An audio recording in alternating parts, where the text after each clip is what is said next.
Hey everybody, welcome back to Megha Discourse. And from today onwards, officially we are going to start our preparation for UGC NET 2026.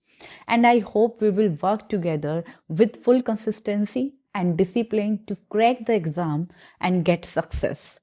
And these all lectures in the series, they are free of cost, and we try our best to provide you quality content that matches and competes with current learning trends. So in today's lecture, we are covering Anglo-Saxon literature. So focusing on historical and social background, I have already uploaded the videos on ages. So you can check the playlist and you can watch all the videos which are in structured sequence. And let us begin our lecture with Northumbrian literature. So before English literature acquired refinement and ornamentation, the courtly sophistication, it emerged as a literature of survival, as a memory and belief. So the history of British literature properly begins with Anglo-Saxon literature, which forms the earliest phase of English literary, expression. So the literature developed after the withdrawal of Romans from Britain and the subsequent invasion of Germanic tribes, which were known as Angles, Saxons and Jutes during the 5th century. So these tribes brought with them a pagan warrior culture rooted in oral tradition, heroic ideals and communal memory. So early Anglo-Saxon poetry was transmitted orally and celebrated values such as courage, loyalty to one's lord, kinship bond, which is known as comitatus, and the pursuit of everlasting fame. So literature at this age was not written for aesthetic pleasure, but functioned as a cultural record of heroism and identity. So a decisive transformation in Anglo-Saxon literature occurred with the introduction of Christianity. And after Christianization, we have Northumbrian literature. And this Christianity provided both intellectual direction and a written medium. So Christianity entered England through two significant missionaries. These missionaries they shaped the literature of the age. So we can say that first we have pagan culture, in which we have oral literature, oral sagas, which were lost as the time moved on. And then we have the Christianity, then we have the Christian literature, in which we have two missionaries. The first we have Saint Augustine, and it is Roman mission led. In 597 AD. It established its center in Canterbury, and this Augustine, or you can say Roman school, and this focused on Latin learning, theological scholarship and historical prose. So these were the three areas, and it connected England to the classical and ecclesiastical traditions of Europe, and it laid the foundation for scholarly writing. So we have the second one, which was equally influential movement. It was the Celtic mission, which was led by Saint Aidan, who founded the monastery of Lindisfarne in Northumbria.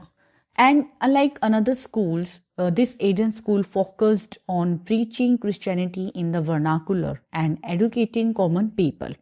So this mission directly led to the rise of Northumbrian literature and the most productive literary center of Anglo-Saxon period. Now you can understand from where Northumbrian literature evolves actually.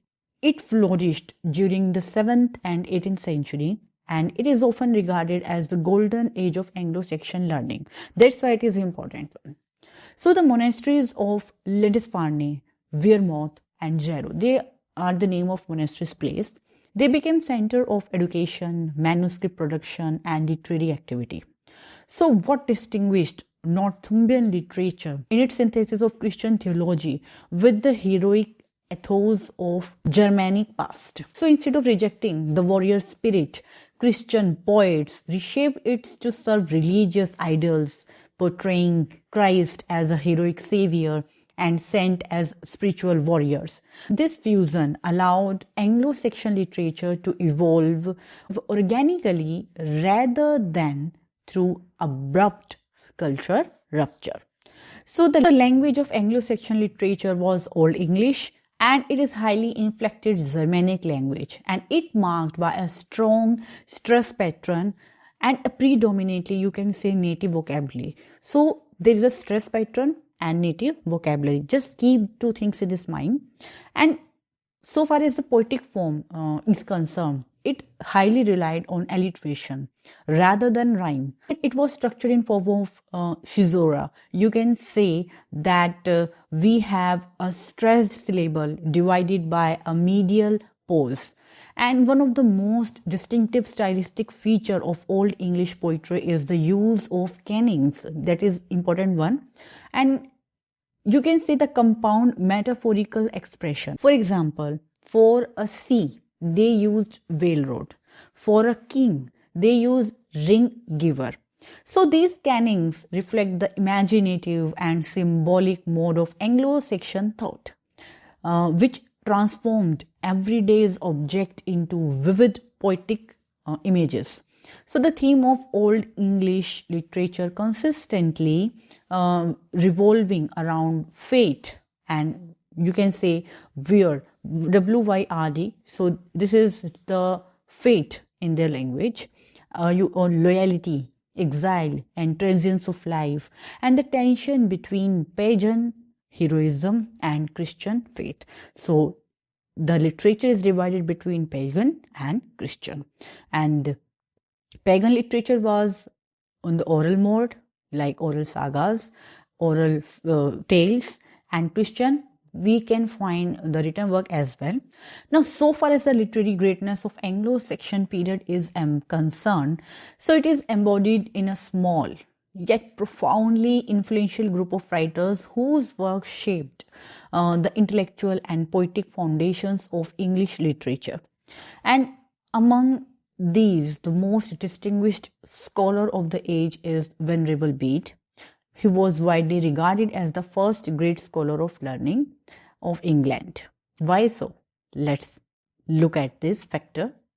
So, Venerable Bede, he was living and working in the monasteries of Wearmouth and Zarrow, and he represented the highest achievement of Northumbrian intellectual culture.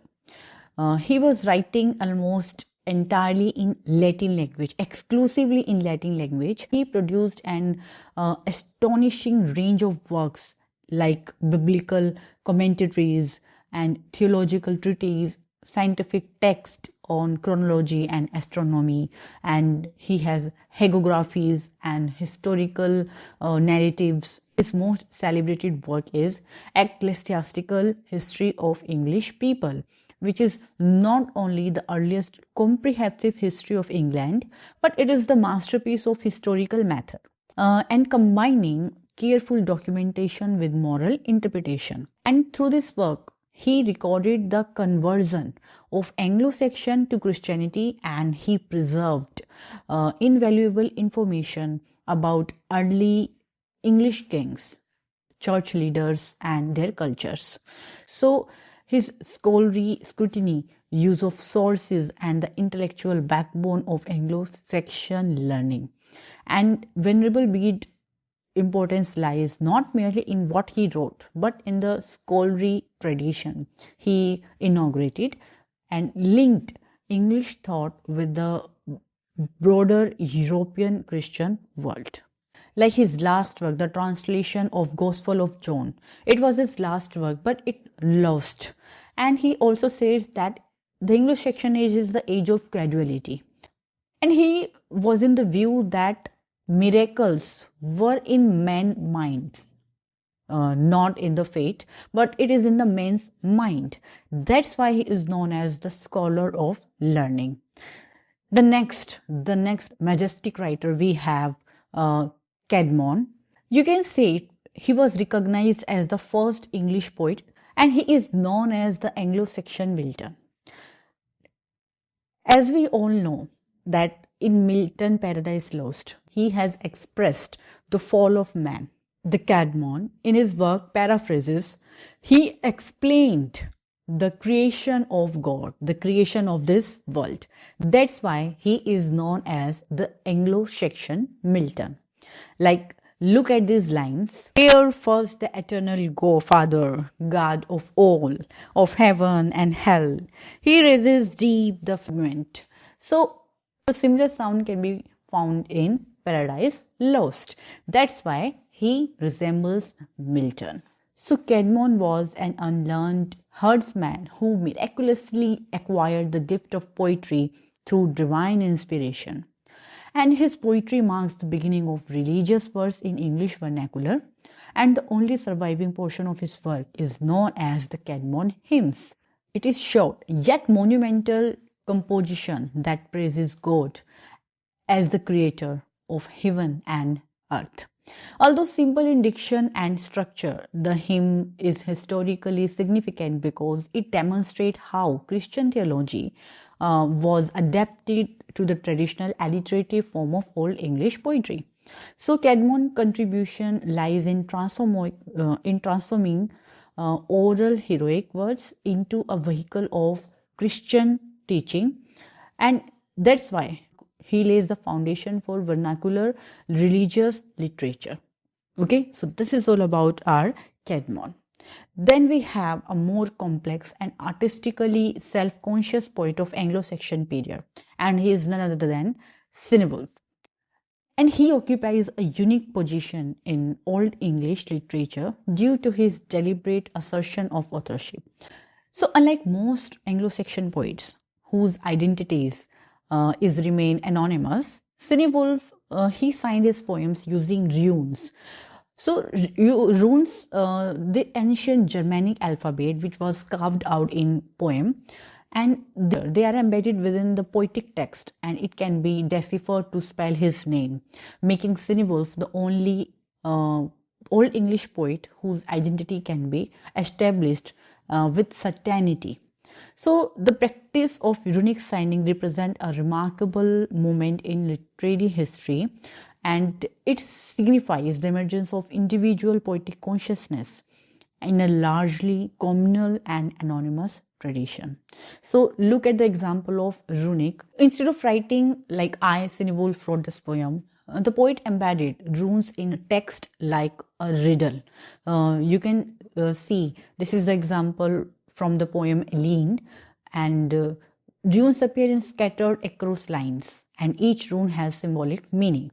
So, and together they all spell Cynewulf and also the functions of Christian, you can say, life. Okay, so now Cynewulf works, they are divided into signed and unsigned poems. There are 4 poems that bear his runic signature, and they are therefore unquestionably his, like Christ 2, which is known as Ascension. Then we have Juliana, Aidan, and the Fate of Apostle. These poems exhibit a distinctive style which is characterized by emotional intensity and reflective spirituality, and it gives a strong sense of personal religious struggle. So in contrast, there were several other poems such as Christ 1, Christ 3, Andrea, Guthlek, and the Phoenix. So they have been traditionally attributed to Cynewulf on stylistic ground, but it remained unsigned, and so therefore they are uncertain its authorship. So the signed poems reveal Cynewulf's unique poetic voice, and it marked by confessional passages, a meditation of sin and redemption, and imaginative use of Christian symbolism. And his poetry demonstrate a movement away from purely heroic narrative towards inward spiritual experience, and thus expanding the thematic and emotional range of Anglo-Saxon verse. Like his work, The Christ, it is divided into 3 parts. First we have Nativity, then Ascension, and then Doomsday. So just keep it in mind that The Christ, the signed work, it is divided into 3 parts. And here's another work like Andrew. It reflected the life of Saint Andrews. Okay, so look at the works not thoroughly but on the surface level to get some ideas about these works. Then In continuation and preservation of Anglo-Saxon literary culture during this period of political and cultural crisis, which owe much to King Alfred the Great. Why he is called the Great? His rule marked a survival of learning and literature in England, and he is just remembered as the father of English prose because of his efforts to make knowledge accessible through vernacular, and he disturbed by the decline of the learning which is caused by Viking invasions. And Alfred initiated a program of translation and which brought essential Latin text into Old English. And among the works translated under his patronage or supervision, which are Pope Gregory's Pastoral Care, and Boethius' Consolation of Philosophy, Venerable Bede Ecclesiastical History, then we have Horatius' History of the World. So Alfred also supported the compilation in the Anglo-Saxon Chronicle, which is an important one. It is an year-by-year historical record that provides invaluable insight into early English history. So, through these efforts, Alfred not only preserved Anglo-Saxon culture, but he also elevated English form, a spoken language, to a medium of serious intellectual discourse, like Megha Discourse. So this supreme poetic achievement of the Anglo-Saxon age is the epic poem Beowulf, which stands as the finest example of Old English heroic poetry. Though anonymous, the poem reflects the mature synthesis of pagan heroic values and Christian moral consciousness. So the narrative traces the life of Beowulf. He was a Geatish hero who defeats the monster Grendel and slays Grendel's mother. And later, as an aged king, at the age of 50 or more than 50, he sacrifices his life while killing a dragon that threatens his people. I'm going to make a separate video on Beowulf. As soon as possible, I will upload that. And the art of characterization in Beowulf is remarkably subtle. Beowulf himself embodies the ideal heroic code, combining physical strength and courage, royalty and generosity with humility and acceptance of fate. And we have other characters like Hrothgar, which represents wisdom tempered by age. Then we have Wiglaf, symbolizes loyalty, his friend, and the continuity of heroic values. So the poem explores themes of transience, the inevitability of death, the responsibility of kingship, and the tension between earthly fame and a spiritual salvation. So in its fusion of heroic action with moral reflection, Beowulf achieves a universal and timeless significance. So together, the works of Bede, Caedmon, Cynewulf, King Alfred, and the anonymous poet Beowulf, they represent the full range of Anglo-Saxon literary achievement and encompassing history, theology, lyric devotion, epic heroism, intellectual prose, and so on. So their writing laid the linguistic, thematic, and stylistic foundation of English literature and ensured that Anglo-Saxon voice would continue to, you can say, resonate long after the Norman conquest brought this period to a close. So the decline of Anglo-Saxon literature began with successive Viking invasions, which destroyed monastic center of learning, and it followed the Norman conquest of 1066 and the imposition of Norman French as the language of court and administration marginalized Old English, and it brought the Anglo-Saxon literary tradition to end. However, the decline was not a disappearance but a transformation, as Anglo-Saxon linguistic and literary elements continue to reshape Middle English literature.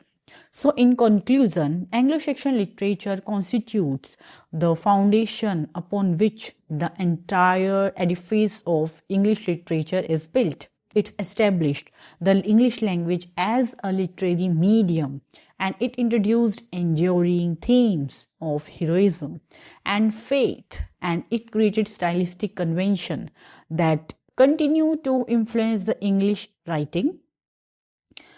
And to study Anglo-Saxon literature is not merely to study the past or to understand the roots of English literary consciousness itself. As we move forward in the history of English literature, it must be remembered that every later achievement from Chaucer to Shakespeare and which carry forward, it carries within it the enduring echo of Anglo-Saxon voice. For the historical, social, and almost all the feature of Anglo-Saxon age, watch this video and the link will be in description box. So this is all about our today's lecture. In this lecture, we have covered in detail the Anglo-Saxon literary background, the literatures, especially Northumbrian literature. And in Northumbrian literature, we have covered Bede, King Alfred, Caedmon, and Cynewulf. They were important writers. And moreover, you can follow us on Telegram and Instagram as well with the same name, Megha Discourse. And I hope this is a good start and it's gonna be a good journey. So stay connected and hit the bell icon for more updates. And don't forget to share this video. Bye-bye.